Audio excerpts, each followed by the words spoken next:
Manitoba Advocate for Children and Youth wish to acknowledge that we are located on the original lands of the Anishinaabe, Cree, Oji-Cree, Dakota, and Dene peoples, and the beautiful homeland of the MACY Nation.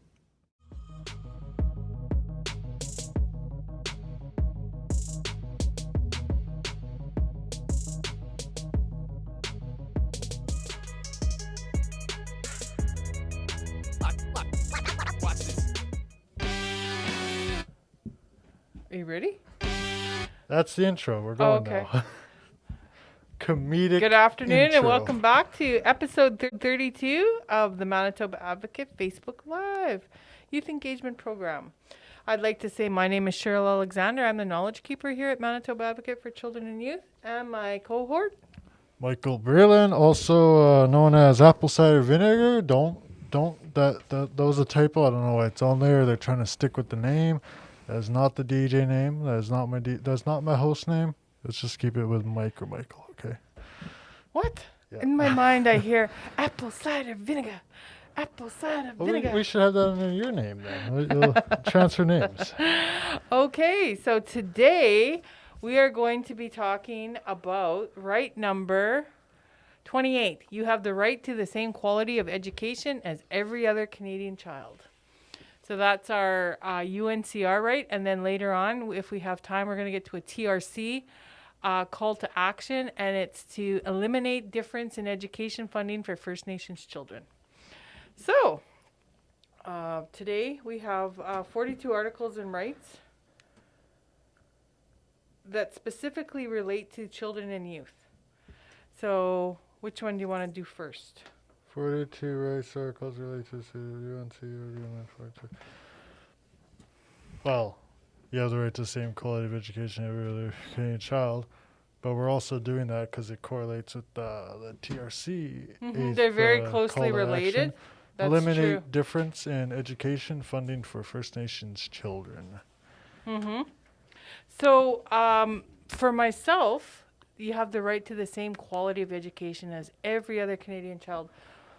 In terms of being able to talk about benchmarks and understanding, I think a little bit of background information would be good. A lot of times you see an educational gap or level of knowledge retained by being educated either on a First Nations classroom or depending on where, like, kids move around a lot. So it's not just pertaining to one area, but the same quality of education should be straight across the board. Yeah. In terms of how it's presented, how it's retained. There's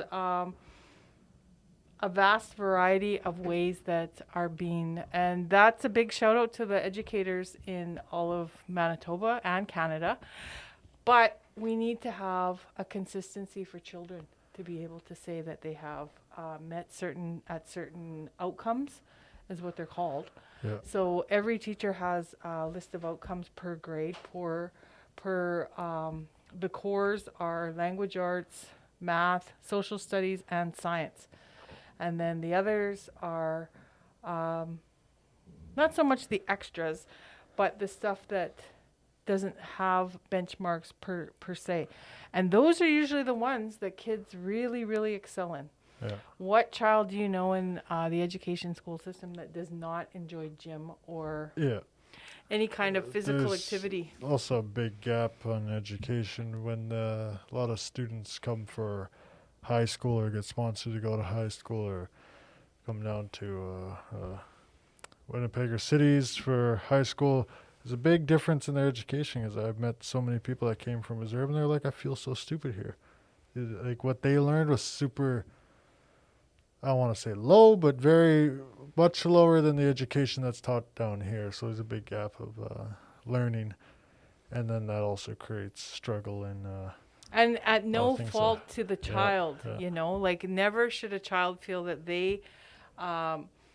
but that feeling like you had just mentioned about discovering on your own, like when you go out and you're doing it in a different community, come to the city, and then you find out that you're a little bit behind, but that whole, it's a real emotional setback Oh, yeah. as well And as they, an they have a educational lot setback. of very rewarding teaching styles where they really reward the students with a good work done, and they give them lots of praise. And when they come down here, it chew you out. High schools down here. Okay. So when we talk about same quality of education everywhere as for every other Canadian child, so that means straight across the board. And we're starting to see that and deal with it in different ways. Also, let's turn it over to the TRC call to action to eliminate difference in education funding for First Nations children. Do you have any idea what that's about? A bit. A little. Okay.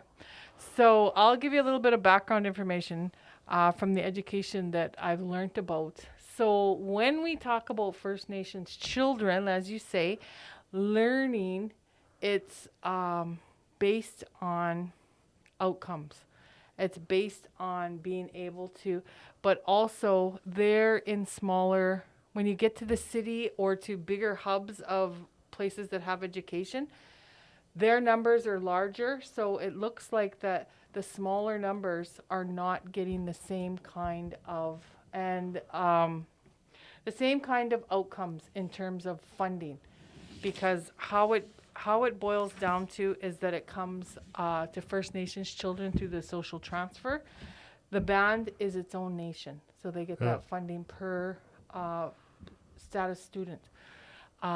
So when you're in off reserve, those education dollars are obtained for you, but not at that level. So you're under the municipal, the city, depending on where else you are other than the reserve. So there's different funding bodies that take over, and they ask you to self-identify to be able to understand that money formula.